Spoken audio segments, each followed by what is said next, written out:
টঙ্গীতে bank গ্রাহকদের বিক্ষোভ। গাজীপুরের টঙ্গীতে ফার্স্ট সিকিউরিটি ইসলামী ব্যাংকের আমানত ফেরত না পেয়ে ব্যাংক কর্মকর্তার অবরুদ্ধ করে বিক্ষোভ করেছে গ্রাহকরা। গতকাল দুপুরে টঙ্গী কলেজ গেট শাখায় এ ঘটনা ঘটে। বিশ্বসেরা কন্টেন্ট ক্রিয়েটরদের তালিকায় তারেক রহমান।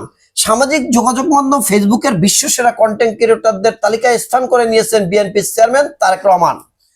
সামাজিক যোগাযোগ মাধ্যমের বিশ্লেষণকারী আন্তর্জাতিক ওয়েবসাইট সোশ্যাল ব্লাড প্রকাশিত শীর্ষ এক ফেসবুক কন্টেন্ট ক্রিয়েটরদের তালিকায় তিনি 63তম অবস্থানে রয়েছেন।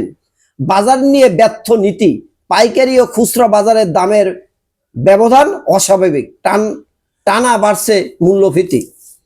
মুসলিম দলগুলোর ভোট বেড়েছে মহারাষ্ট্রে। নির্বাচন উপলক্ষে নীরব চাঁদাবাজি। একজন ব্যবসায়ী গত সপ্তাহে তিনি তার অফিসে যায়নি। এক সপ্তাহ ধরে তিনি তার সেলফোনটি বন্ধ করে রেখেছেন।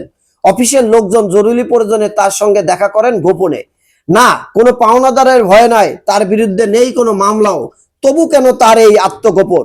অফিসে তার সহকর্মীরা জানালেন চাঁদাবাজদের হাত থেকে রক্ষা পেতে বাধ্য হয়ে তিনি এমন পন্থা অবলম্বন করেছেন। নির্বাচনের তফসিল ঘোষণার পর থেকে তার অফিসে চাঁদাবাজি করতে আসতে থাকেন বিভিন্ন রাজনৈতিক দলের পরিচয়ে লোকজন। নির্বাচনের জন্য টাকা লাগবে এমন চাপ বাড়তেই থাকে প্রতিদিন। অসহায় ব্যবসায়ীকে কাকে চাঁদা দেবেন, কতজনকে দেবেন অগত্য এই আত্মগোপনে শুধু আনিস একা নন, বাংলাদেশে বড় ব্যবসায়ী থেকে ক্ষুদ্র উদ্যোক্তরা সবারই এখন একই অবস্থা।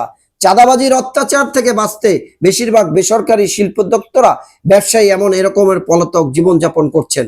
অফিসে যাচ্ছেন না ঠিক মতো, নিজের মোবাইল ফোন বন্ধ রাখছেন। নীরব চাঁদাবাজিতে অতিষ্ঠ সাধারণ মানুষ। এমনিতেই গত 1.5 বছর অর্থনীতির অবস্থা ভালো নয়। মব সন্ত্রাস, আইন শৃঙ্খলা পরিস্থিতির অবনতি, মামলা হামলা, অস্থির বেসরকারি খাত, নতুন বিনিয়োগের ন্যূনতম পরিবেশ নেই। প্রতিকূল পরিবেশের কারণে প্রতিষ্ঠান চলতে হিমশিম খাচ্ছে শিল্প মালিকরা। সৎ ও যোগ্য প্রার্থীকে সমর্থন। জাতীয় সংসদ 300টি আসনের মধ্যে 268টি আসনে দলীয় প্রার্থী এবং বাকি আসনে সৎ যোগ্য জনতার প্রতি দায়বদ্ধ প্রার্থীকে সমর্থন দেবে ইসলামী আন্দোলন বাংলাদেশ। ভোটে যাব কিনা ভাবার সময় এসেছে বললেন জাতীয় নাগরিক পার্টির এনসিপি মুখপাত্র ও কেন্দ্রীয় নির্বাচন পরিচালনা কমিটির চেয়ারম্যান আসিফ মাহমুদ। লুটের অস্ত্র নির্বাচনকালে ব্যবহার হবে না বললেন জাতীয় সংসদ নির্বাচনে পুলিশের লুট হওয়া অস্ত্র ব্যবহার হবে না বলে নিশ্চিত করেছেন স্বরাষ্ট্র উপদেষ্টা lieutenant general of Jahangir Alam Chowdhury. ইসির আপিল শুনানি শেষ, ফিরলে হেভি ওয়াটাররা। চট্টগ্রাম 4-এ বিএনপির আসলাম বহাল, চট্টগ্রাম 2-এ বাদ সরোয়ার, ফেনী 3 আসনে আব্দুল আউয়াল মিন্টু বহাল, প্রার্থী ফিরে পেলেন আলোচিত সেই মিজান, বহাল লতিফ সিদ্দিকী।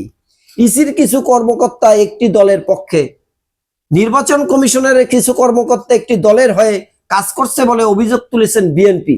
ওই কর্মকর্তাদের বিরুদ্ধে প্রধান নির্বাচন কমিশনারকে সিইসি জানিয়ে এসেছেন দলটির মহাসচিব মির্জা ফখরুল ইসলাম আলমগীর। তারেক রহমান বললেন জুলাই যোদ্ধাদের জন্য আলাদা বিভাগ হবে। জামায়াতের ইসলামী বললেন প্রধান উপদেষ্টাদের সঙ্গে আমিরের বৈঠক। সাভারে সিরিয়াল কিলার, একই স্থান থেকে 3 মাসে 5 লাশ উদ্ধার। উপদেষ্টারা ছাড়ছেন লাল পাসপোর্ট। লাল রঙের সরকারি বা কূটনৈতিক পাসপোর্ট জমা দিয়ে সাধারণ পাসপোর্ট পেতে স্বরাষ্ট্র মন্ত্রণালয়ে আবেদন করেছে প্রাথমিক ও গণশিক্ষা উপদেষ্টা অধ্যাপক ডক্টর বিধান রঞ্জন রায় পোদ্দার। বিক্ষোভে ইরানে নিহত বেড়ে 5000। ইসলামী আন্দোলনের না এলে আসন বাড়বে অন্যদের। সেনা বিজিবি মোতায়েন নির্বাচন ভবন ঘিরে। প্রিয় দেশবাসী, এই ছিল পত্রিকার শিরোনাম। সংবাদ শুনতে চ্যানেলটি সাবস্ক্রাইব করে রাখতে পারেন। আসসালামু আলাইকুম।